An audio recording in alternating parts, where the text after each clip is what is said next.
Hello, my beautiful friends. I am Laurel Bleadon-Maffei with Illuminating Souls, welcoming you to this episode of Sleepy Bedtime Blessings, a podcast designed to help you rest, relax, and fall asleep, all while deepening in your connection with your beautiful team of angels who love you so. If this is your first time listening, welcome. I'll introduce myself by sharing with you that I am an angelic practitioner, a spiritual teacher, and an encourager of souls. I know that's a mouthful. Basically, I offer angel sessions, soul mentoring in a variety of classes designed to inspire your spirit.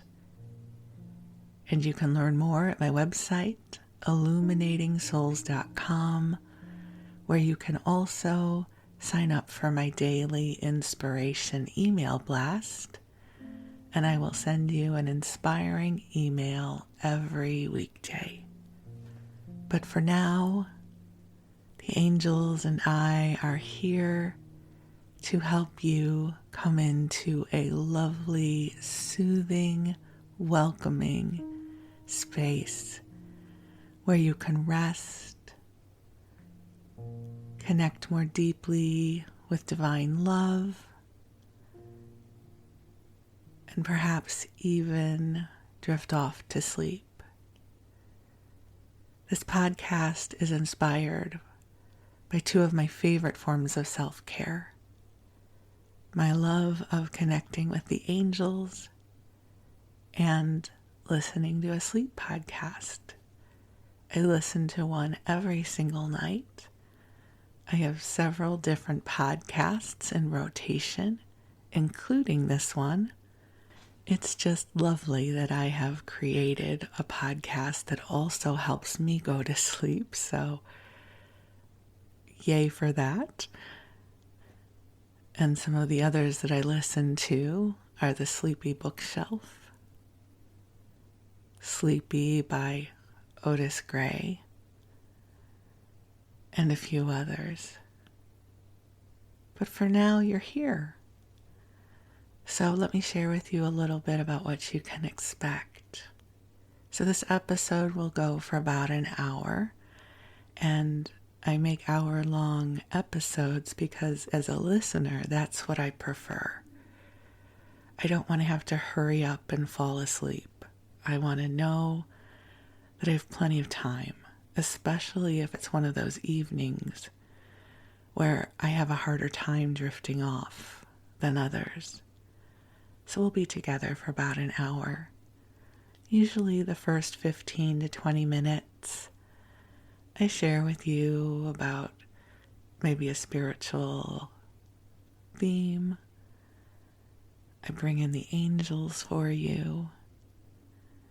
And then the second part, I usually will read to you or share with you some stories from my own life or a combination of the two. That's the Storytime segment, but we're not there yet. And if you are using this as a sleep podcast, I encourage you to get comfortable in whatever way works best for you. I live in the San Francisco Bay Area, and our evenings are still cooler right now, and that means I get to have more blankets on the bed.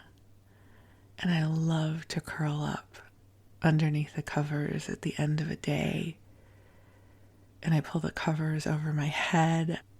I have a bit of a sleep cocoon style with lots of covers and pillows. And so bedtime is one of my favorite times of the day. I have a beautiful waking life, and I have many favorite times of the day. But there is something about coming up to the end of the day when I feel tired and I feel the pull of sleep. and the day is over. I have lived that day, and I get to crawl into bed and pull all the covers up just the way I like them, and curl up and put in my earbuds and listen to a sleep podcast. I love that ritual. So I invite you to connect with a ritual that works well for you, and my hope is this podcast will become a part of that. So I invite you to cozy on up and snuggle on in.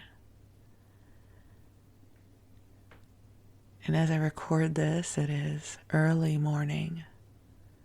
We're expecting a rainy day here, so at some point you may hear raindrops hitting the window. You may hear some traffic going by or some birds singing. It'll all be very gentle, because if any loud noises happen, I will edit them out and you will not even know they occurred. So my intention is to make sure the next hour is filled with soothing, comforting, sweet conversation for you. I will share that I am in one of those quiet spaces. I almost didn't record this episode. For those of you who are regular listeners, I don't know if you know this, but I publish a new episode every Wednesday and every Sunday. So as I record this, it's Tuesday morning, and I'm recording this to publish tomorrow. But it's one of those mornings where I thought, gosh, I don't know if I have anything to say. I feel like I'm in the quiet. And talking is sort of a prerequisite for a podcast. And I thought, is this one of those weeks where I publish a replay? And I thought, no, that's not feeling in alignment.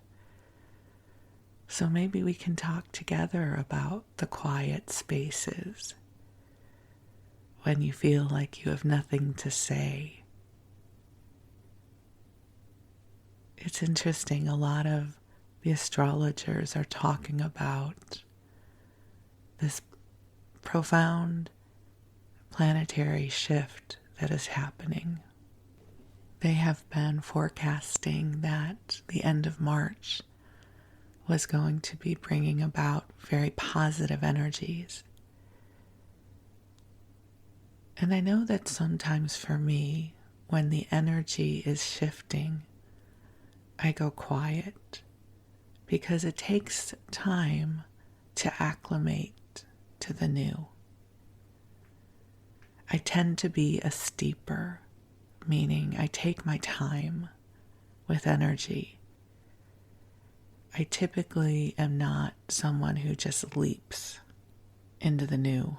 Well, I guess I should say that that's not true, because I definitely do my fair share of leaping as well. But I also am someone who needs time to just be. The metaphor that comes to mind is the difference between someone who swims in order to move and someone who floats and just allows the water to bring forward buoyancy and subtle movement. So in this kind of morning, I feel like I am guided to float. I don't feel like I need to be responsible for forward momentum or to know where I am going, to have a destination in mind or a goal that I am moving towards. It is one of those times when I give myself permission to simply be in the buoyancy of this moment. which is profoundly compatible with sleep. So how about if I bring the angels in and we just gently float together on this beautiful wave of energy. So I invite you to take a nice deep breath in, allowing the light of God to meet you where you are. And beautiful angels on high, I invite you to join us here. And I ask that you infuse this broadcast with waves of love, waves of healing, compassion, and understanding in service to each of our beloveds listening to this message. Angels, I am so grateful for our time with you. I'm so grateful for our time together. Thank you for supporting each one of us as we navigate our life's path. And angels, please amplify divine love wherever we are, helping us open to the preciousness of light, so that each one of us knows that we are not alone. We are being supported and loved. That each one of us is cherished and precious in this world. So dear ones, just take some nice deep breaths in as your angels surround you and fill you with light. There is so much love here for you. The angels know what is in your heart, and they know what is transpiring in your life and in the world around you. And they are bringing you energy to help replenish your light battery, to help soothe and sustain you. And there is such profound gratitude flowing through for you. You are a bright light in this world. Even on those days where you feel like you are not contributing anything, you are in ways you cannot even imagine. We exist in a multidimensional universe, and we are not always aware of how we are seeding light into the collective. But you are one who carries deep love and empathy in your heart. And so you seed molecules of love into this world each and every day. And while this might be hard to see through the lens of evidence-based contemplation, I promise you it is making a difference. You being you is making a difference.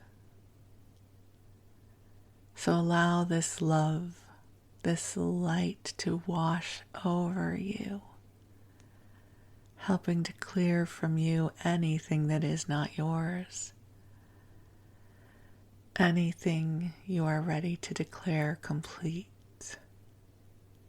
The angels want to help clear from you any judgments you are holding about yourself, those places where you are treating yourself harshly.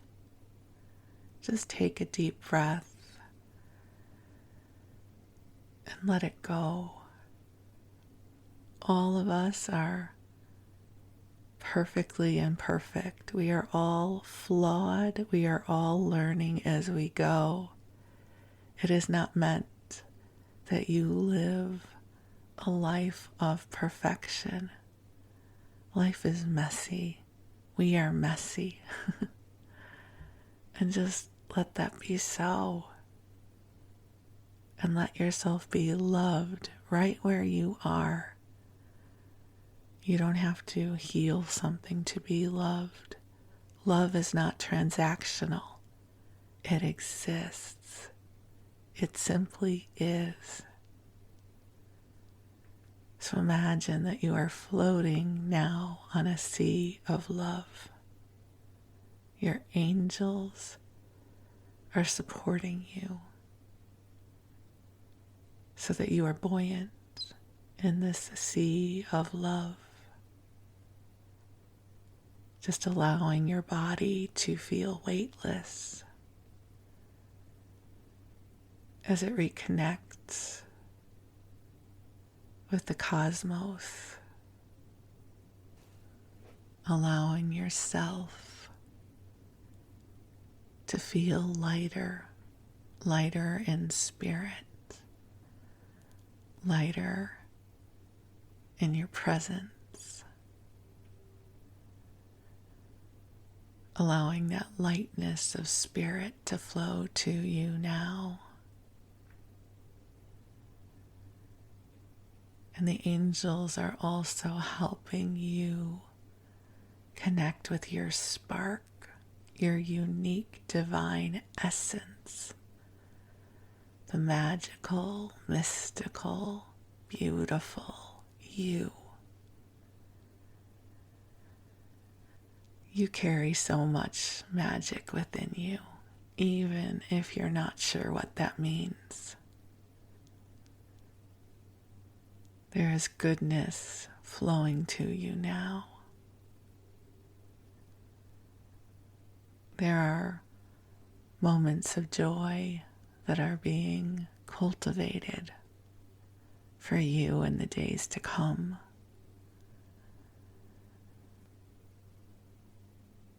Just take a big breath in, and your angels are helping shift things. Your angels are also, with your permission, helping create a paradigm shift for you to make it easier for you to see the beauty in this world. You don't need to know how. All they need is your willingness to open to the beauty of your day, the beauty of your life, and the beauty of you, because you are a beautiful soul. There is such beauty in you. Take a deep breath in. And when you smile, you light up a room. I promise you this is true for you. And just breathe and allow this goodness to flow to you. Allow yourself to be cherished by your angels. This world is so much better because you are here.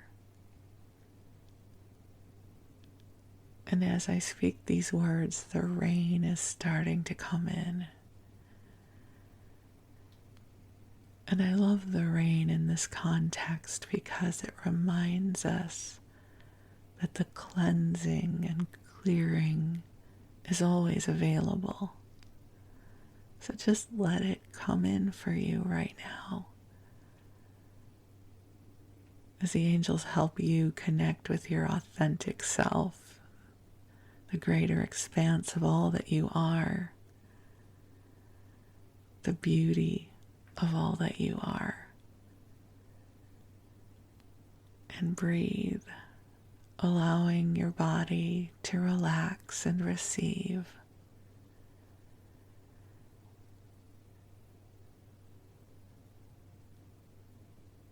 And then allowing yourself to drift off whenever you are ready.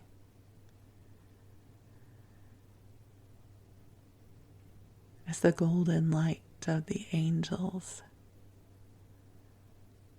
continues to infuse you with love. And while you rest, my beloved friends, I'm going to read to you and share some stories with you. So in this episode, I'm guided to return to a book that I was reading to you last year. It's called Marshall Field and Company, The Life Story of a Great Concern.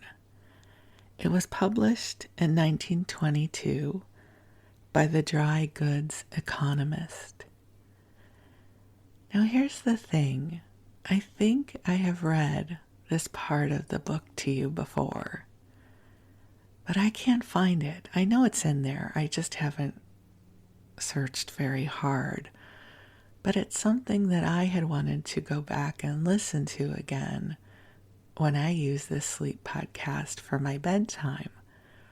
And I thought, well, nothing says I can't read it to you again. I mean, I get to make up the rules here, right? This is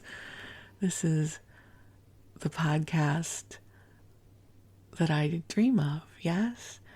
And so I have been wanting to revisit this. And I thought rather than making it a replay, I would just share with you some of my Marshall Field stories again, because we have a very small listenership at this point, and I don't expect that you have memorized all of the episodes that I have shared with you.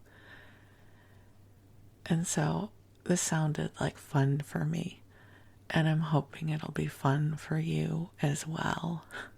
And so I'm going to share with you some of my Marshall Field stories, which again, you may have heard before, but then maybe they'll be even more boring and it'll be easier for you to drift off to sleep. And then I'm going to read this chapter I have been thinking about and I'm looking forward to revisiting with you. So for those of you who do not know, Marshall Fields and Company was an extraordinary department store in the Chicago area.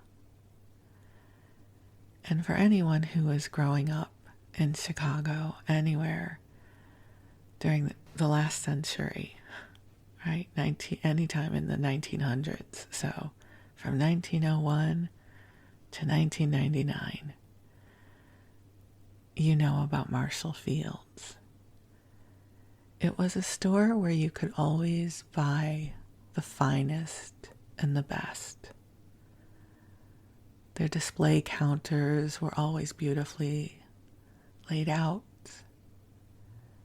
Their flagship store in downtown Chicago always had beautiful display windows, and going to see their Christmas display windows was always something.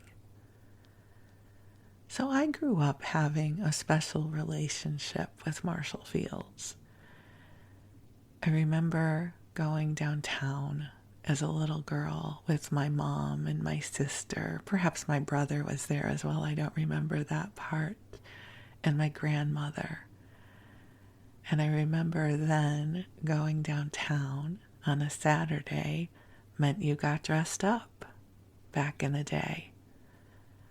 And so there would be, for me anyways, party socks, which is what I always called the white socks with the ruffle on them that would get slipped into a pair of patent leather Mary Janes. So I'd have party socks. You know, as a little girl, anything that involved party socks was a good time. And I would often carry a little pocketbook, a little purse at the crook of my elbow, like my mom did, and I'd have a dress on, and we would take the train downtown to their State Street store. The State Street store was enormous. It took up a full city block. And it had 7 floors of retail merchandising, maybe 8 because there was also the basement. It had a beautiful restaurant, a cafeteria, and it was an event to get to go shopping there. And then, of course, they had the store in the suburbs, so I often shopped at the one in Skokie. It was one of the anchor stores at the Old Orchard Shopping Mall. And Marshall Fields was where you went when you wanted to get something nice. Sears and Montgomery Ward's and J.C. Penney's was where you went for your everyday stuff. But Marshall Fields was where you went when you wanted a nice dress for an occasion, or a suit to wear to work, or a wedding gift for someone. They were also known for their Frango mints because, as you know, I love food, and so I often associate my memories with food. And Frango mints, they still make them. Ultimately, Marshall Fields was bought out by Macy's. So all the Marshall Fields stores became Macy's. So Macy's in Chicago now sells Frango mints. But my relationship with Frango mints were when they were still Marshall Fields.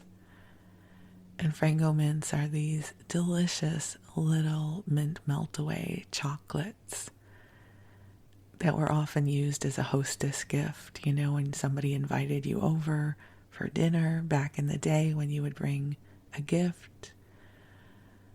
You might bring a box of Frango mints or Fannie Mae chocolate, which was also delicious.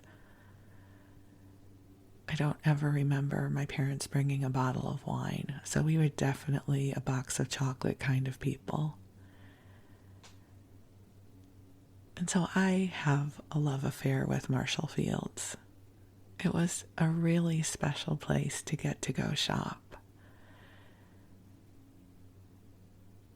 And the other thing I can share with you about Marshall Fields is when I was in college, I was at Columbia College in Chicago, and I had learned that the best way to get a job in television broadcast out of school was to get internships, and that's true of many industries. So my first internship was at the Marshall Fields Company in their corporate video department.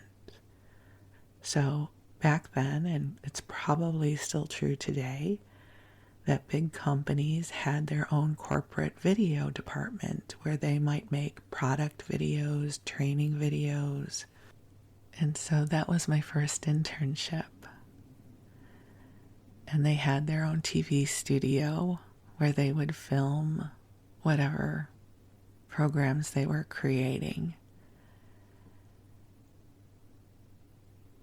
And I loved working there.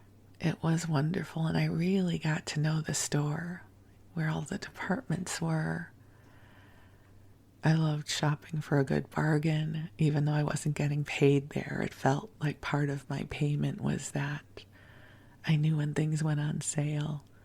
So this would have been in the 80s, so I would hunt down Norma Kamali clothing, which I loved, and I would watch it as it went on sale so I could get there early and buy it because I had an employee pass, and again, I wasn't able to get a discount there, but I had access to the store. So that was a cool perk. And then they had their candy kitchens, I think on the 12th or 13th floor. And so I could go up there and watch them making Frango mints. And this was back in the day that I wasn't eating any sugar, so I never even ate one when I was there, but I could have eaten a lot of them at the candy kitchen. But I have a lot of fond memories of my time at Marshall Fields. And so this book that was published in 1922 is really talking about how Marshall Fields was established and their best business practices, because at the time, they were on the cutting edge of the way retail was changing. They were really known for their displays, how they displayed merchandise, how they treated their customers. I don't know how many of you have seen the Masterpiece Theater series Selfridges, but in real life, Mr. Selfridge had trained at Marshall Fields. So I think in some ways Selfridges, the program, reflects a lot about the early days of Marshall Fields.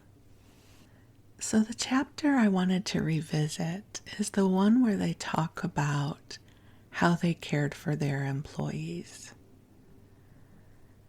And it's chapter 16. I always have to pause because they're Roman numerals. I don't know how many of you always have to pause and go through the mental gymnastics of translating Roman numerals. But chapter 16, Training of Employees and Personnel Work. Brief reference has been made in earlier chapters to the methods adopted by Marshall Field and Company in connection with the training of employees in the retail store. In 1912, this form of activity began to take on a more definitive and extensive character. In that year, 50 of the youngsters of both sexes who had not had the opportunity to finish the 8th grade in grammar school were enrolled in a school known then as now as the Junior Academy. The course of instruction included grammar, arithmetic, penmanship, spelling, and history. At the end of the first year, 20 were graduated. During the second year, 50 reached the point of graduation successfully. In the third year, the course was extended to include some study of textiles and also of the policies and methods of the concern. Later on, the educational system was further broadened so as to take in older employees, inasmuch as among those who desired to take advantage of the instruction provided were a certain proportion of young men and women who had attended college and who might have rebelled at going back to school. The use of the latter word was scrupulously avoided. Thus the place of instruction was entitled and invariably spoken of as the conference room, and that's in quotes. And as such, it is known at this present time. 6 years after the educational work had been instituted, a law was enacted by the Illinois legislature requiring that all children under 16 years of age regularly attend school. The passage of the measure entailed no changes of method on the field organization, for the firm's educational work more than met all the new requirements. The work done in the field, quote, academy, indeed was recognized by the state officials as entirely in accord with requirements. Up to a recent period, the academy used to enroll 300 juniors. At the present time, the firm avoids as far as possible the hiring of boys under 16 years of age and does not hire any girls under that age. As a result, the academy enrollment is now less, varying between 40 and 60. The course has again been broadened, however, so that it now includes retail selling, business ethics, civics, commercial geography, hygiene, and also stenography, typewriting, and the use of calculating machines. Textbooks and other requisites, such as stationery, are furnished free of charge by the firm. Moreover, all of the classes are held on the firm's time, or in other words, during the store's working hours. High school courses are given each afternoon to those employees over 16 years of age who care to attend. The education and personnel work carried on in Marshall Field and Company's store occupies the greater part of the 12th floor. Before being accepted as employees, applicants are very carefully selected. The store of Marshall Field and Company has so high a reputation for the care it takes of its employees that a small help wanted advertisement will bring applicants to the employment department in shoals, and there are frequent occasions when those who make the first examination spend a mighty busy time in the effort to accept only those who can prove themselves to be up to the Marshall Field and Company standard. This first calling out is performed by 2 college women in the busy season, and by 1 at other times. All applicants are looked over and interviewed by one of these women. If there is a chance of the applicants meeting the requirements, he or she receives an application form and is told to fill it out. The information thus elicited tends to show the kind of work for which the applicant is fitted. If the statements written in the form indicate fitness, the applicant is passed on to a member of the staff who has charge of the hiring of people for certain divisions of the store work. One man hires all the employees for system positions such as cashiers, inspectors, and employees in the delivery system. Another engages all the office help. A third has under his charge the selection of porters and employees for work along similar lines. To a fourth is entrusted the duty of selecting employees who are to start in when under 18 years of age. The selection of salespeople is in charge of 2 men. In addition to this, floormen and also salespeople for special purposes are selected and engaged by 2 men of higher positions and long experience in the handling of store personnel. The first thing attended to after a new employee has been engaged is a medical inspection or examination. This is performed in the medical bureau, which is an important part of the personnel work of Marshall Field and Company retail, and to which reference in detail will be made later on. In accordance with the requirements of the city's health department, the new employee is required to produce his or her vaccination certificate. If the examination proves physical fitness for entrance into the field organization, a record of the engagement of the new employee is made on a form provided for these purposes, and this is filed in the personnel office. Then the new employee is sent to the educational department to be initiated into the making out of sales checks and other details.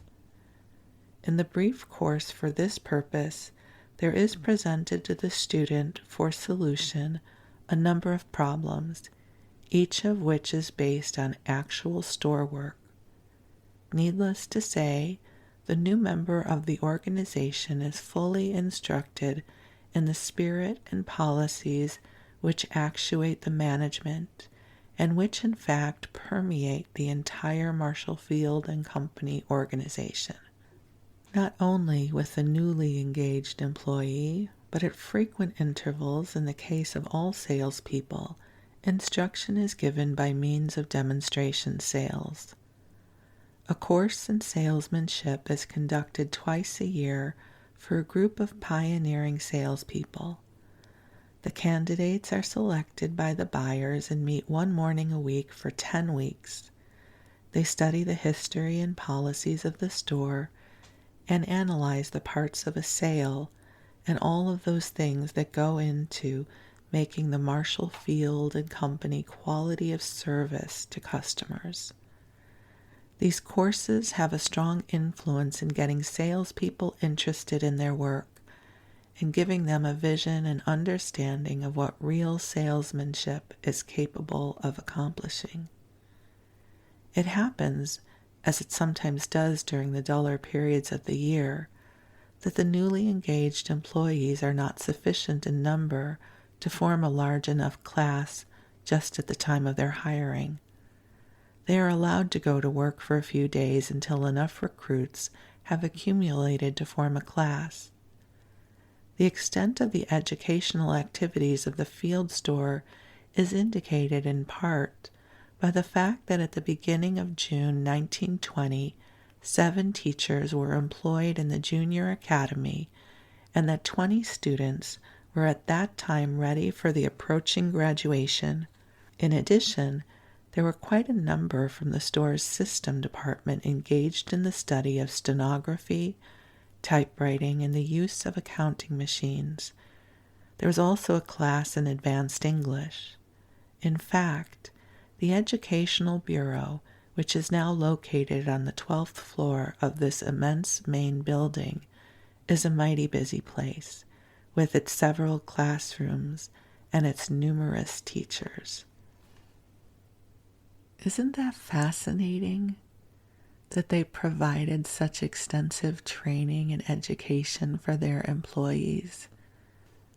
That must really have been quite an opportunity to work there if you got through the interview process and were able to be employed there and be trained by them. That must have really been an exceptional experience. So we'll keep going. Another factor that is proving helpful is the sponsor system. Marshall Field and Company were among the first to adopt this method, the primary purpose of which is to get new employees to feel at home in their department and aid them in acquiring a knowledge of their duties. This tends to lessen the help turnover.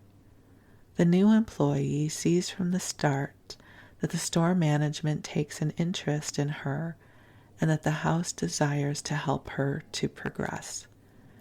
It's interesting they're referencing the pronoun of her now. From sponsor, the novice derives instruction in the details of her work. She learns of the location of elevators, stairways, etc., and acquires other information that enables her to answer intelligently questions put to her by customers.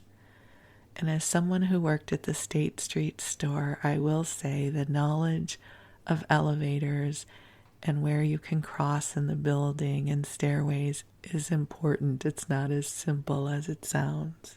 It's an enormous storefront. The sponsors assist the section managers in checking up all their people on the reports of errors on sales checks. They work closely with the Educational Bureau in the effort to reduce the number of these errors. Being constantly in touch with the people of the section, sponsors are often the means of keeping up the standard of service, dress, etc., as set forth in the employee's manual.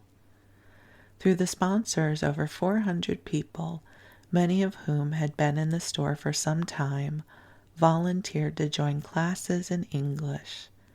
These were organized and carried out from 8:45 to 9:30 in the morning, chiefly for the purpose of correcting errors of speech and enlarging the vocabulary. In selecting employees who are to act as sponsors, attention is given to such qualifications as friendliness, cheerfulness in receiving new people, maturity sufficient for good judgment, strong personality, plenty of tact, ability to avoid friction, dependability, loyalty to the house, and ability to impart knowledge. To these is added a thorough grounding in the system and policy of the house. The aim is to have a sponsor in every section of the store, with additional sponsors in some sections during the busier months of November and December. The sponsor system at Fields has been developed in a thorough manner and has brought excellent results. The Educational Bureau also has under its charge the facilities for the comfort and welfare of the employees. Among these is what is known as the music room. This is an extremely cheerful and comfortable gathering place. This music room is used as a restroom, and I think here they're not talking about a bathroom, they're talking about a lounge. So this music room is used as a restroom as well as for practice meetings of the Choral Society, composed of members of the Marshall Field and Company organization. At various times, also meetings are held and lectures and entertainments of various kinds are given there. As many as 75 such gatherings have been held in the music room outside of business hours during the year and every day of the working week. Not less than 500 girls and women avail themselves of the opportunity to spend some time there in rest or recreation. The Educational Bureau supervises the loaning of over 500 warm black sweaters to girls and women whose work necessitates their standing near doors or other cold, drafty places in the winter season. A room registry is maintained whereby the employees may find comfortable, reliable lodgings. These, as well as the vacation resorts recommended by the Educational Bureau, are first carefully investigated. There is also a reading room for men. This is provided not only with newspapers and magazines, but also with writing materials and with chess and checkerboards. And hopefully the women also have access to magazines. I believe they're going to talk about a library in a moment, so I'm sure they will have access as well. At least I hope so. We'll see. We're almost there, so we'll see that on the next page. Very often, outside of store hours, many of the girl and women employees are brought together by clubs which are not actually a part of the store activities, but which they are encouraged to join and support. Usually, there are two outstanding organizations of this variety, the YWCA and the College Girls Club. The College Girls Club is composed of young women members of the field organization who have attended college and who enjoy getting together on a common level and talking over their problems, both as field store employees and as college women. In short, there are abundant evidences of the thought prevailing among the heads of the Marshall Field and Company organization that its employees shall be just like one big family. Another important feature of the 12th floor is the great big airy restaurant for employees, which has an unbroken view of Lake Michigan. The greater part of this restaurant is run on the cafeteria plan. A smaller section is for the use of those employees who prefer to bring their lunch with them. In this smaller section, however, means are provided for the supplementing of the food brought from home with tea, coffee, and other drinks, and with ice cream or some other form of dessert. The main part of the restaurant, conducted on the cafeteria plan, has a capacity of 6,000. I mean, that's an enormous staff, 6,000 people. This means, for example, that there are 6,000 aluminum trays provided, besides plates, dishes, glasses, cups, and saucers, knives and forks, and various other utensils. For transferring the soiled dishes, etc., to the dishwashing machine, an endless belt is provided, and the rest of the equipment is on a similarly up-to-date time-saving plan. All the cooking is accomplished by means of electrical ranges, and the silver is polished after each use by means of a buffing machine. Everything about this cafeteria or restaurant is spotless, and the food, though served at cost of purchase, preparation, and serving, is of the highest character. And I can't help but go back and wonder if the silver being polished, if this was really silver or silver plate. That's interesting, but we may never know. So I'll keep going. After food for the body comes food for the mind. This need is admirably supplied in the field store by an extensive library. Okay, so I'm assuming the women will also get access to newspapers and things. I don't know why I always have to go back and look at the way the different genders are treated, right? So let me keep going. So they have an extensive library. It contains nearly 4,000 books of its own, including many valuable and up-to-date works of reference. There are also on deposit in this branch of the Marshall Field and Company personnel activities, some 2,800 volumes from the Chicago Public Library. In addition, the Field Library has the use of books from the Public Library's circulating department. There is also a branch of this Field Library in the firm's wholesale building. The average monthly circulation of the Field Library is between 6,000 and 8,000 volumes. Both for use in the library and for circulation, there is provided an extensive selection of magazines and business papers. Many copies of each issue of the Dry Goods Economist thus pass into reading and circulation, and during its editor's visit to the library, he was informed the Economist is read and reread until it is almost worn out. And just a reminder, the Dry Goods Economist is the author of the book that we're reading, which is why they're getting a special shout out here. The librarians publish lists of books on special subjects and give careful attention to the research questions which are presented by section managers or other employees. The library is open from 8:30 a.m. to 5:30 p.m. and is a center of rest and enjoyment for all employees. The retail store organization of Marshall Field and Company numbers during the great part of the year just about 10,000. Isn't that incredible? I mean, it's the whole organization, but the retail store organization, but that still sounds like a lot of people. During the busier periods, such as the pre-Christmas weeks, the number has increased by 50%. Naturally, amid such a great number of people, there is at all times a certain percentage who are in need of medical advice.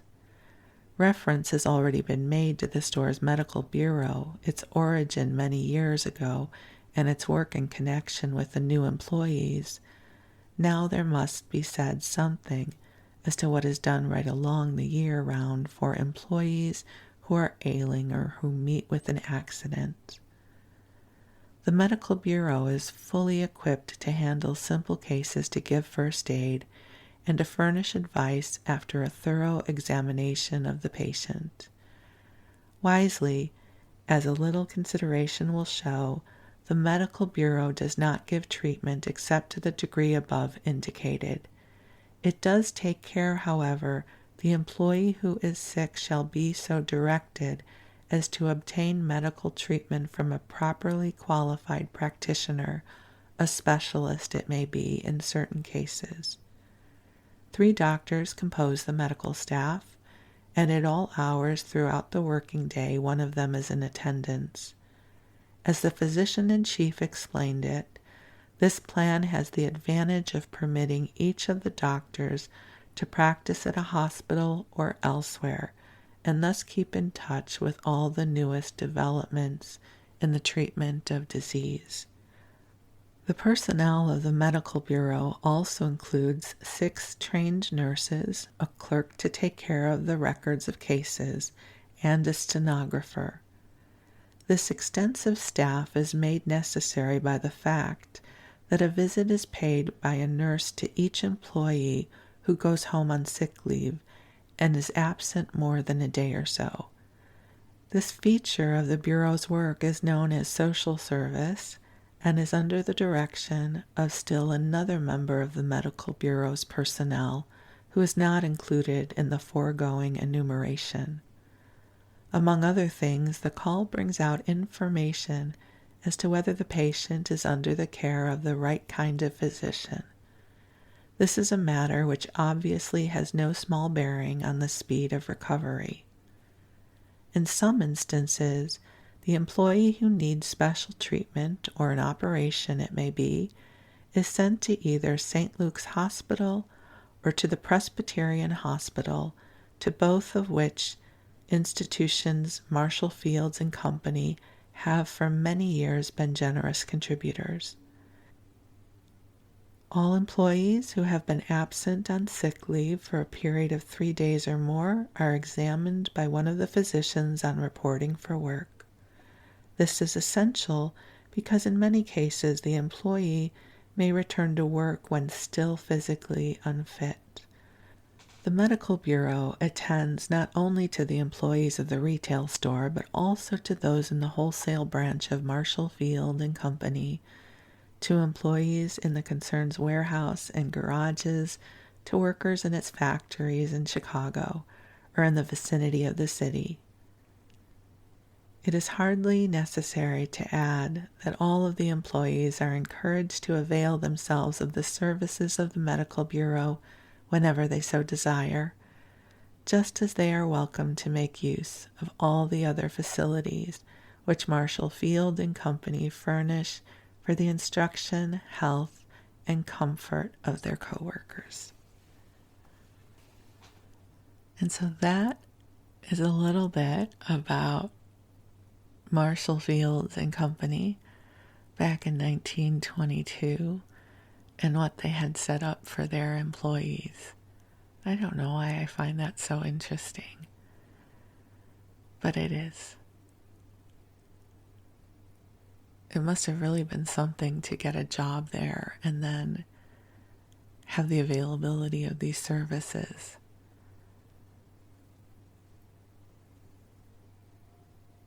And again, I am someone who grew up loving Marshall Field, so I appreciate hearing that insight.